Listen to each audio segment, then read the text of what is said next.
What does the Bible say about dating? Let's talk about it. What's going on, everybody? Welcome back to Just a Few Things podcast. I'm your boy, Alex Sun. I thank you guys for tuning in with me today. Make sure you hit that like for the algorithm, subscribe to the channel if you're new, and turn on post notifications if you haven't already. Let's go into the video. I ain't gonna waste your time. Dating, is that a thing in Christianity? I'm gonna explain to you something. Yes, but not in the way that we think or that we've been accustomed to think. And I'm going to explain. You see, when the Bible talks about dating, I believe that the Bible is specifically talking about dating within the context of marriage. In this point in my life, I no longer believe what I have grown up on, that you date somebody and then you start marrying them, and then that's when things are just all fine and dandy, right? Honestly, when you are dating, quote unquote, of how the world describes it, is really honestly, if I can put it in a blunt way, fake. It's fake for the most part. And no, I'm not saying that everybody's dating relationship was fake. What I'm saying is that if you look at the context of how most of the time we carry ourselves in the dating phase, we are putting on a front. We are presenting ourselves in a way, in a certain way, so that this person can like us and that we can then go on into marriage, right? Whether you're doing it a little bit or you're doing it a whole lot of it, every single one of us has done it. Why? Naturally, as human beings, we are sinners. And what do sinners do? What is the first thing that Adam and Eve has done when they sinned? They hide. They hide, right? Or I should say they hid. They hid themselves, right? So as naturally as human beings, we hide or we try to hide things. That's our natural response. That's our natural just aura, right? So no matter how much we think we're doing it, we are doing it. And I think it's our duty to make sure that instead of putting a label as far as dating somebody, we should start vetting somebody. I'm going to explain what I mean by that. Vetting is more so getting down to the nitty gritty. No more Nobu dates. No more me taking you to the highest peak and showing you the city and the lights is dim and I brought you some flowers and stuff like that. Like all of that, that's cool. You know what I'm saying? You can do that. But what I'm saying or what I'm proposing is that I think we should just start being real. Just start being real. Like if fellas, for instance, if you see a girl, right, and she's a Christian, because we are Christian, right? And you feeling her, right? This is what I would suggest you do. And I could be wrong, but this is what I would suggest. I would say, hey, you know what? Excuse me. Let me go up to this woman, introduce myself. Hey, how you doing? My name is Alex Son. How you doing? Nice to meet you. Stick out your hand, shake her hand if she wants to shake your hand. And naturally, 9 times out of 10, if she's a Christian woman, she'd probably be nice, and be like, oh, hey, I'm what's a Christian name? Christian name. What's the woman? I don't know. Hi, I'm uh, Stacy, whatever. I don't know. Stacy. Oh, Stacy, nice to meet you. You know, I actually am very, very intrigued by your personality, and I would like to get to know you a little bit more. Um, I'm a believer, and I believe that I should be straightforward. I don't want to present myself in the front and try to spit game. I just want to take you out for a cup of coffee, and I want to see what you're about. Now, if she says no, hey, dog, you tried, and that's okay. You know what I'm saying? And if you want to try again, you can, but you don't got to fake it. Now, if she says yes and she takes you up on that and y'all go out for a cup of coffee, just have a real conversation. A real conversation, right? But even actually before that, let's go back a little bit because I don't even think you should approach the woman. And I know this is not everybody's situation, so that's why I mentioned it, but this is what I would say. If she has a father present, you need to speak to her father first. This is what we lack today in our society. We don't go to the fathers first and we're skipping over the covering. What do I mean by the covering? Well, our sons and our daughters as men, right? They are under our protection. They are under our responsibility as being the headship of the house after Christ, right? So we are responsible for their safety, their security, for their heart, right? For a lot of things until we agree and give her up to be married to her husband. We should be going to the fathers and we should be saying, hey, you know what? I'm interested in talking to your daughter, but as you are the head of the family, I do not want to disrespect you. And I would love the opportunity to speak to your daughter. Then you let the father talk to you and see if he thinks you're worthy of that, right? Probably gonna ask you some questions. Where's your head at? What's your characteristic traits? What, like, he's gonna dig into you as he should, because he's responsible for her. That is what we need to start doing, right? But I did mention that other scenario because I do understand that sometimes fathers aren't in their daughters' lives, right? So I mentioned that for that. But we should be going to the fathers first, right? So now let's say you get through the father, you get through asking her to go on a date, I guess not a date, but just, getting a cup of coffee. Start asking questions. Just be real. Just have an actual conversation. You know how, like, for instance, when you meet somebody and like y'all in school, right? Like, not somebody you're trying to be with. I'm just talking about like a regular person, right?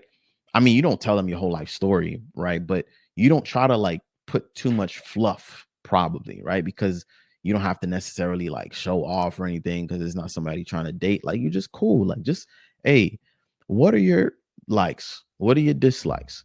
You don't have to go right into the nitty gritty, right? But like, just actually have a real conversation and say, hey, you know what?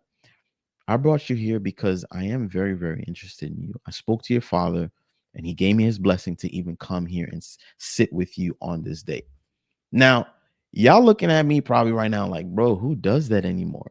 But I think that that would stand out to a woman that much more because it's not done anymore in this day and age.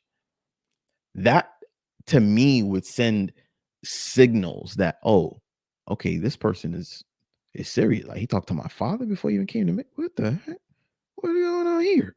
You know what I'm saying? Because it's not the norm anymore, right? But it should be the norm, especially for us as Christians. That is what we need to do because we need to follow the will of God, right? If anything happens with God's people, God stands in the gap. He stands in the middle because he is responsible for us. Christ is responsible for us. That's why he stood in the gap. That's why he sacrificed himself for us. He had to, because we are his bride. He is our bridegroom. It's the same thing in relationships. We need to start being real. We need to start being more communicative. We need to start being more honest with each other and just being real in conversation, vetting each other, seeing if we actually align as far as where we're trying to go. What is God trying to allow us to do? And are you going to have my back? Are you the type of person that's not going to bail on me when things get rough? Are you the type of person that's going to pray with me? Are you the type of person that's going to devote yourself to God? Are you what, like, get to those questions, because what's your favorite color? What's what movie do you like? All that stuff are just those should be like bonuses. Like, seriously, those should be bonuses. And I'm speaking from, I didn't go into my marriage like this. I went into my marriage with the thought process of like, yeah, we dated and we dated for a year. And you think you know the person. Let me tell you something. You don't. Let me tell you something even further. You don't even know yourself.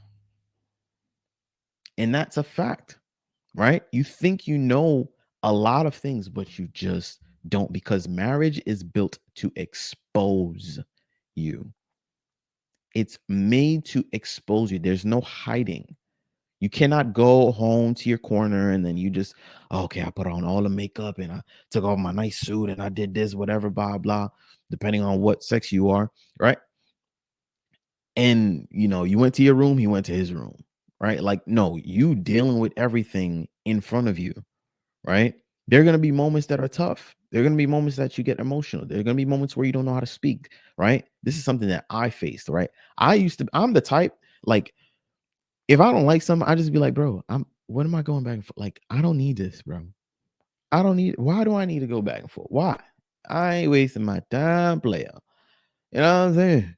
But I realized in marriage now, being married for a year and change now, you can't do that. You can't do that. That's just not good. And it took some time, but I got better and better and better. And I'm still working on it. Trust me. Could there be some days, boy? I'm trying to tell you. Your boy ain't all the way there. All right. I'll admit. I ain't all the way there. But I'm telling y'all, this is exactly what we need to start getting on. We need to start actually being honest, being transparent. This is what God tells us to do in his word. And so, as far as dating, I don't think dating is something that you do before marriage because the Bible does not speak on that aspect, right? It does not speak on, oh, we went on this many dates. We dated for a year. We dated for a couple years and uh, I'm finding myself like, dog, I'm telling you right now, it doesn't work. And as men, ladies, let me tell you something. And I truly, truly believe this. I I I can't speak in absolute, but I will say majority of men within 3 6 months tops, we know if we want to marry you or not. I promise you that. I promise you that. I promise. It's not about money. It's not about, oh, I don't have this. I don't have that. Trust me. If he want it, he's gone to do it.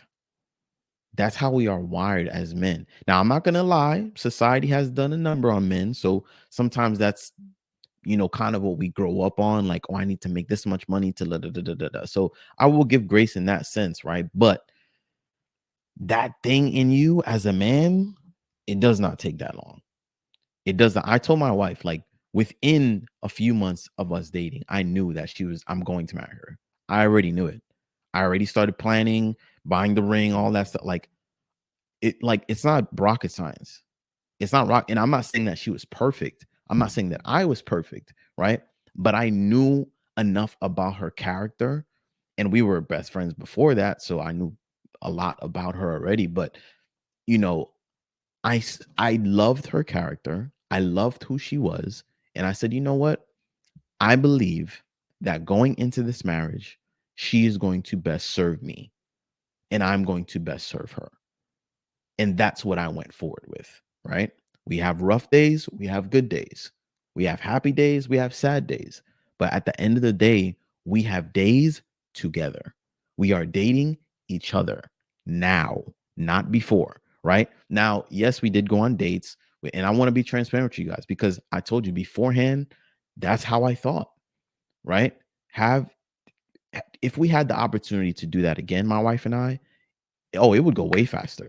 Way, way faster, right? And I know it's easier said than done. I'm speaking in the present now, right? Like everybody can just say, "Yeah, I would do it." But I honestly say this because I think we need to start understanding the narrative of what it is that Christ tells us. And I just think that that's the truth, right? So I want to leave y'all with a couple scriptures, you know what I mean? I don't want to just keep it on me, you know what I'm saying? But everything as far as when the Bible talks about a husband and his wife, it talks about just that. It doesn't talk about boyfriend, girlfriend. It doesn't talk about this dude and that girl when they looked at each other from across the street and they was feeling each other. Nah, dog. Okay. So 1 Corinthians 7, verse 2. Each man should have his own wife and each woman her own husband. What does that mean? You are one together. Not you, Charles, with Stacy and Dash. Okay. It's just you and Stacy. All right. If that's what it is, that's it. It's you and her and God. That's the only trio you should have. That's it. That's the covenant. All right. Marriage should be honored by all, and the marriage bed kept pure, for God will judge the adulterer and all the sexual immoral. This is another reason why I say dating doesn't necessarily happen before marriage. It happens within marriage, right? A lot of the times, right? And I'm guilty of this too. Um, what do we do when we date, right? As boyfriend, girlfriend, we kiss. That's completely sexually immoral because I'm exchanging something with you as far as saliva. That's something intimate, that's sexual, that's something you do when you're being vulnerable with somebody. As much as we are desensitized to it, that is sexual immorality, right? And we have to be honest about that. So that's why I say the way we think dating is, it ain't what it think it is. All right. And lastly, he who finds a wife finds a good thing and obtains favor from the Lord. Why does the Lord say this? For many reasons. One reason why I know that he says it is because as men, we need that. We need our helpmeet. We need our accountability partner. We need our rib. We need our wife. We need the mother to our children. We need them, right? Not because we lack anything as far as, because God gives us everything, right? But this is God's way of expressing his love, is through the picture of marriage. So as husbands, we need our wife. And I say that clearly. I say husbands, we need our wife. I don't say men, we need women, right? Husbands, we need our wives, right? Because not all men will be married and not all women will be married, right? It just depends on what God has for you, and what he has for you, that's what it is. All right. So y'all let me know what y'all think down in the comments down below. Make sure you subscribe to the channel if you're new. Turn on post notifications. Hit that like button for the algorithm. I love you, and I'll see you in the next video. In Jesus' name, peace.